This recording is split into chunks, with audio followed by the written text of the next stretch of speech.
So welcome to our episode 1 of series 3 of our Stew and Cocoa podcast.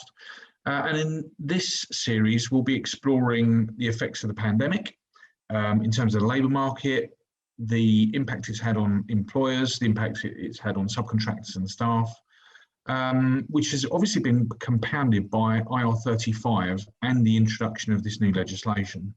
For our first interview, we'll be going to John Wicks, who is co-founder and director of Copper Projects.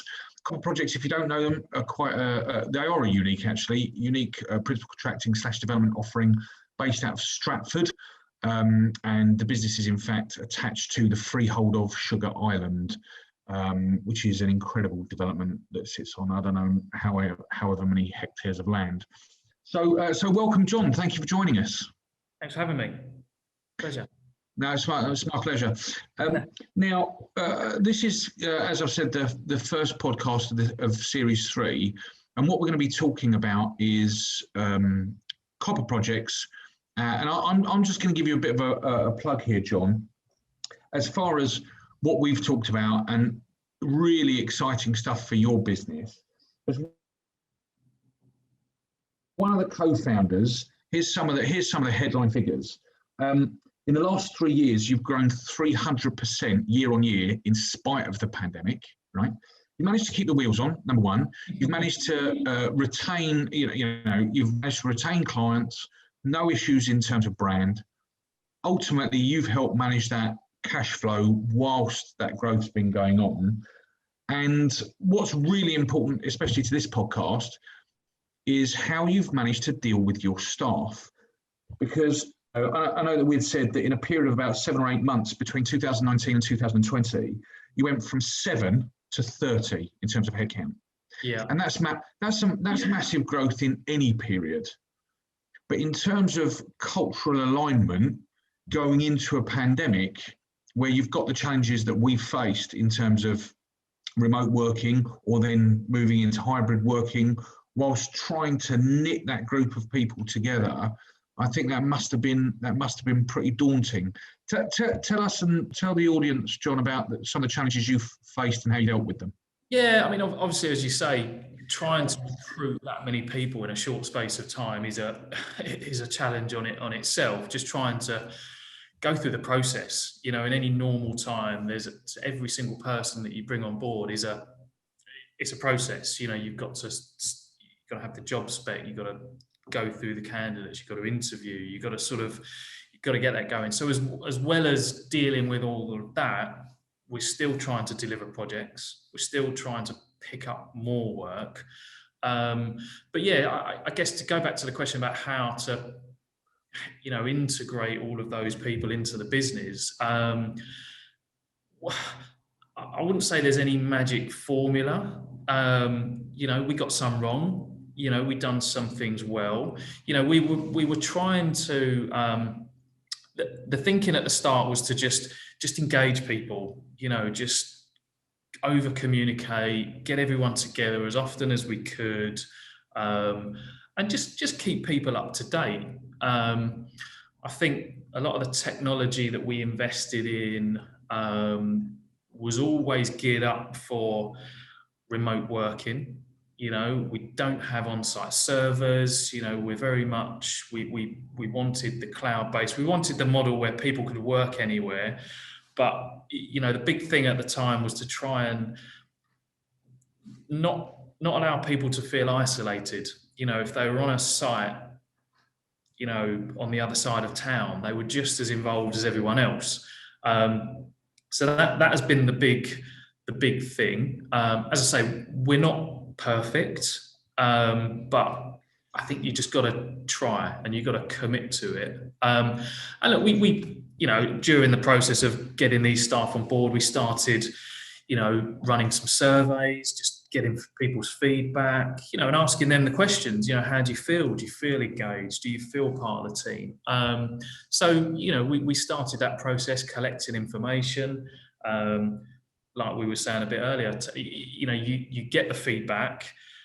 I think the hardest thing for a business owner is then doing something with the feedback, because not all of it's good. But you've got to be You've grown up enough to think. Take the good and Absolutely, and if someone tells you you're not doing something right, you've got to and have a think about it. So yeah, that was the hardest thing, just trying to get everyone engaged. You know, and we were recruiting different sorts of people than, you know, certainly what Lee and I had been used to recruiting before. You know, give me a QS or a surveyor and it's very easy. You know what you get in, you know, it's quite easy to sort of manage those sorts of guys. You know, because of the type of work we were getting involved with, we were sort of, we were recruiting some guys that were experts in facades and you know, temporary works, a little bit out of our comfort zone. So different sorts of people, different skill sets, and it's just, you know, being open to, you know, different styles and different cultures as well. You know, got a real mix of backgrounds and nationalities as well. So I think picking up on a couple of things you said there, which I think are I think so. Yeah, picking up on a couple of key things you've said there. You've talked a lot about engagement, communication, and trying to prevent people from feeling isolated. And they're all key themes that that we're hearing from clients throughout this pandemic, through lockdowns, in lockdowns and out of lockdowns.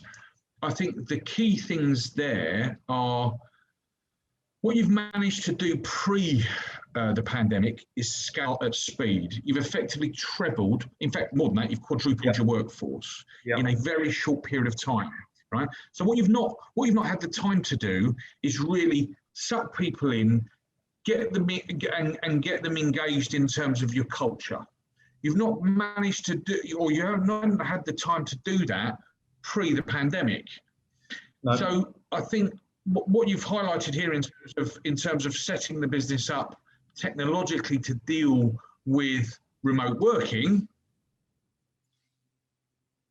I think it's quite an interesting one. How do you feel cultural alignment has been achieved? So you've talked about communication, but how in terms of the detail of it, what have you managed to do to get that culture really pumping and fizzing at Copper? It's been difficult, I think, and you know, the last 12 months, I think we were getting there pre-pandemic. You know, we were managing to, I think we were managing to get everyone on the same page as to what we're about and what we're looking to do. Our business at that point was probably split in two. We had some big work at Stratford, and then we had what we'd call our normal work, let's say, which is the straightforward fit out and things like that. Some different types of people on different sides. So the big challenge is to make sure that they both felt, you know, it wasn't them and us. It was us, our company. So I think we were doing quite well with that. When the pandemic came in and everyone had to literally... John, can I... Go on. John, can I cut across you 2 seconds? Because this is quite important for our viewers / listeners. Yeah. I think it's worth saying that Copper is a fairly unique outfit, right? And for all of those who aren't aware of the business and where it sits, the business sits in Sugar Island at Stratford, right? And your business mix is really twofold. Not only are you a NewCo fit out and refurbishment contractor offering design build services to the London and regional markets, right? But what you've also got there, which is highly unusual, is you've got another part of the business. And that part of the business is involved in the development and evolution of Sugar Island as a development, isn't it? Exactly. Yeah, exactly that. And that's been the challenge. You've got different skill sets working on different types of projects. And a lot of the skill sets, I will be honest, are not transferable. You know, so they are, you know, people have been recruited for specific to sit in either one of those camps. So, you know, that is a challenge in itself. You've got people that know that they're here or they're this side, and not going to float between and be one big happy family. So, look, that is a challenge. It's I think, as I was saying, it's easy to sort of, do it old school, get everyone together for a beer, do all those sorts of things, break down a few barriers, and that was part of the strategy before. Obviously, we know what happened with the pandemic, all of that sort of stuff stopped. You couldn't even get everyone together in the office for a few pastries and a coffee. So the challenge at that point was to sort of just keep communicating. And we've got everyone's using Teams and Zoom and things like that. It's not so much, getting 20 people together for a Zoom chat, because no one really wants to do that. But if everyone can see the jobs we're pricing, they can see that the jobs we're winning, they can see the finished articles of projects that have got over the line. You can give everyone a virtual pat on the back and say, look how great a job Joe's done over on this job over here. They're the little things that what we found, going back to the staff engagement surveys, actually mean quite a bit to people. And it was, you've really got to go and look for those things. Someone might be getting married, someone's birthday, but it's little things like that just they help, but they can really easily be overlooked. So that was part of the, let's say, the pandemic plan, was just to keep stuff floating around, just work related, personal, and just do what we could, really, just to keep everyone informed. Basically, what you've managed to do there with a bunch of new people across two very different business verticals, what you've done is you've retained, or you've evolved, a cultural togetherness through effective communications using new tech, Yep. by highlighting collective successes for the business as a whole, Yep. and ensuring communication between the areas of the business on both professional and personal basis, of nice stuff, of good stuff. Yeah. Because let's be honest, everyone's busy. We're all doing our jobs. There's not always loads to talk about in terms of jobs. You get the milestones. You've won a job or you've finished a job, but what happens in the middle? Actually, people are quite interested in it. And again, we started getting to the point where we're like, well, let's invite everyone to come and have a look at the job when it finishes, because especially when you've got the two camps, some of these guys might want to come and have a look. So you've got to try and think about things like that as well. But yeah, that's been the thing, just trying to get stuff out there, keep people engaged, keep them, make them feel like they're still being thought of. It's not easy, as I say. Yes. I'm not by any means saying we're brilliant at it and we've hit the nail on the head, but we're trying. And I think, again, going back to what we said before, you've got to take the feedback and you've got to work with it. The hard thing about it is, unless you've got someone and their day job is to communicate with people, it's quite difficult to encourage individuals to share their own things. Ultimately, that's where we'd like to be. Everyone to, feel that they can share and communicate anything. The infrastructure there, the software is there. It hasn't got to be an email, because no one likes getting bombarded with emails. But you've got Teams chats, you've got things like that. Anyone can pop up a photo of a wonderful reception desk that's just been put in place, or congratulate a subcontractor if they've done a good job.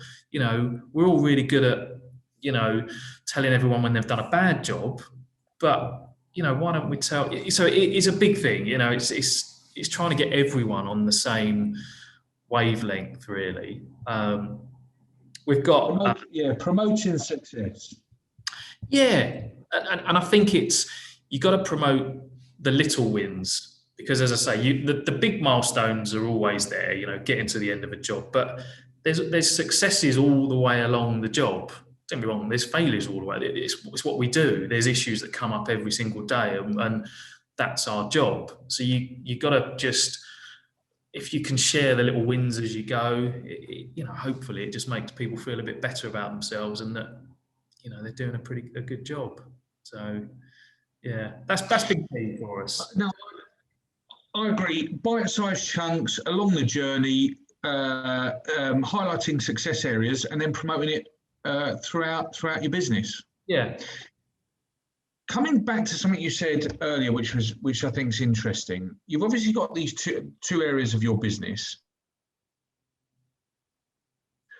There's the fit out and refurbishment part of the business that pitches to the London market and surroundings.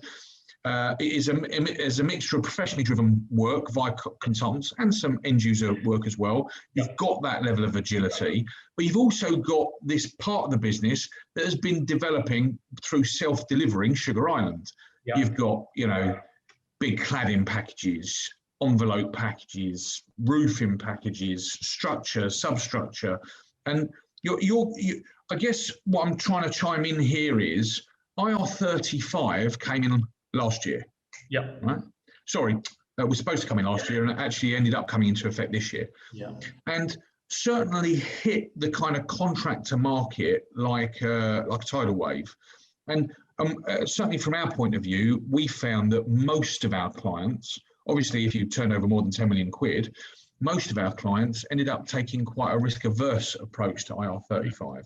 Yeah. Even when presented with factual evidence saying, look, there are a number of subcontractor services which fall comfortably outside of IR35 provided by limited companies. We work within construction and in construction, we have a history of delivering through a supply chain. Yeah. What we're finding is that that's now moderating. And I guess my point is this, especially with your business that has got these two distinct areas, one of which is I would say highly confined, or certainly at the moment, unless you tell me something different, to Sugar Island. I would have thought that would lend itself more to a contractor type base than a permanent base. Yeah.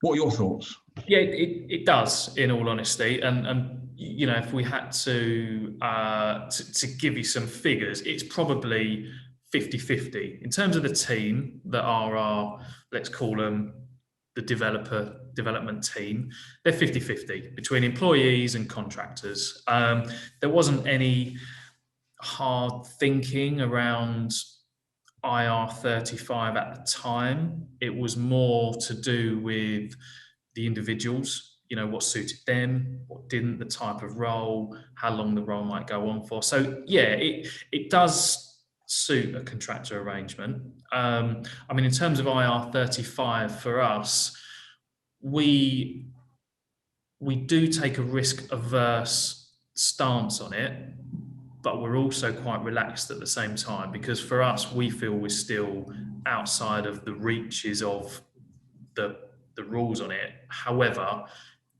we will be within it at some point, in the not too distant future. Sugar House Island and the development there, we sort of...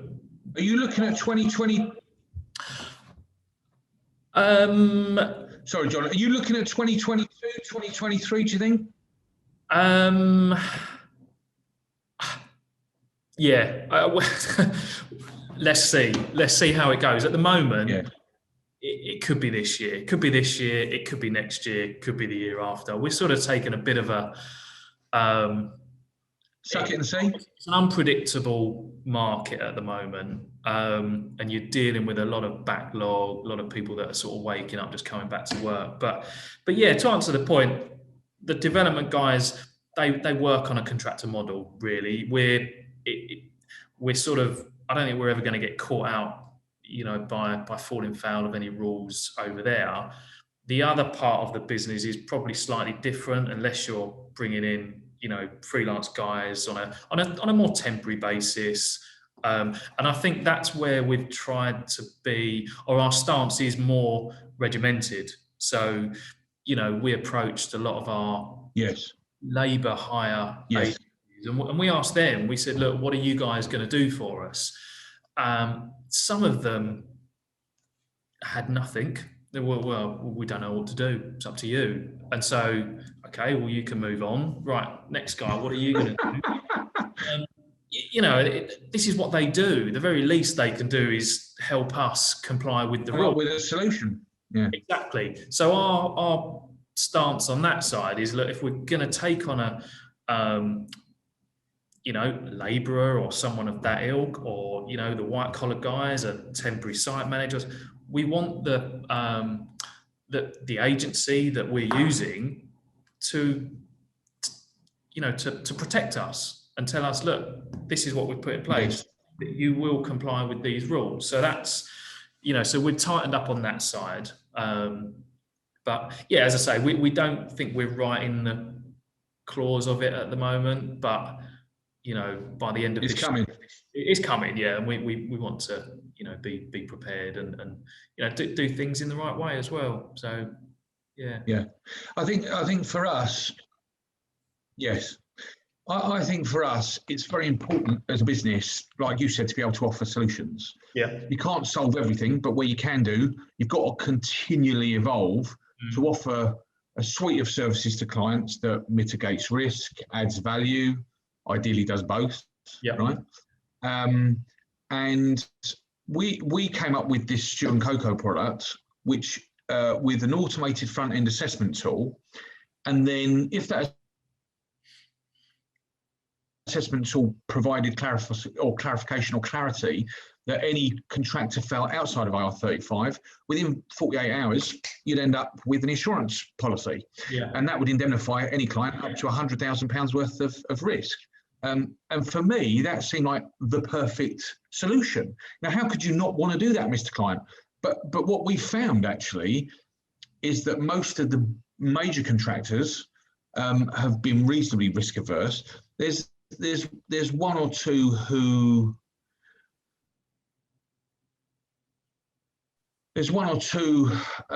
have gone with a similar type approach to ourselves and gone for an indemnified product rather than on an individual subcontractor basis, on an umbrella basis that works for them as a company.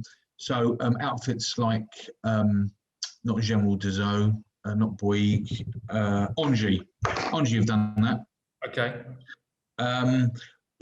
And actually, what you've managed to do in terms of a small and growing SME is you've had the time to see how the market tests it, to see what happens. I feel sorry for, or where we found some real kind of concerns with the agile SMEs who fall in between sort of north of £10 million turnover and sub £100 million turnover, who have sort of sat there and gone, we rely on being agile to be able to give us a competitive advantage against the big guys, right?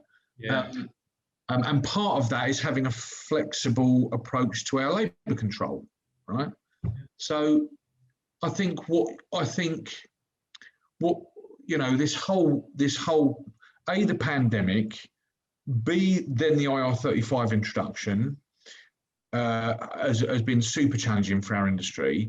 I think what you've managed to do at Copper, certainly in terms of dealing with COVID, has obviously paid great dividends. And I think the next step in terms of facing the challenges of IR35 with two businesses that are very different, I think is going to be your next big challenge, isn't it? Yeah, I think so. And as we said, we've probably got one or two guys that are, on a tightrope, but we'll work out some plans over the next few months to deal with that. But yeah, you're right. I think to deal with it. The fit out sort of world has always, it has to be agile, and it always has been agile for companies of our size and the ones you said, that next tranche up. If you can't be agile, your model is really tough, because I've worked in this industry for 20, 25 years, and everywhere it never changes. The work comes all at once, and you can't just get a steady stream of work, a balanced work for stability. Don't be wrong, you can get but you need to be able to have that flexibility. And if you if it's locked down too much, it's going to create problems. So yeah, we'll see how it plays out. But you're right, we're able to sort of sit back a little bit at the moment, try and just, we don't have to make any rash decisions. We can sort of see what works, what doesn't, and then maybe let a few other people make some mistakes, and we'll learn off the back of them, I guess. But yeah, we'll see. Why not? Well, on a final note, John, we've talked about the history of the business. We've talked about some of your business's key USPs, some of the real achievements it's made, certainly coming up to 2020. And the other thing, actually, we haven't mentioned is how well you've managed to retain those staff, and keep them employed. I think the final piece is this: as the market now moves forwards again, right, and we're certainly seeing a big increase in demand for services. The labour market's spinning up. At the moment, we haven't seen that feed through into wage inflation, right? At the moment, although I reckon it's in the post. What do you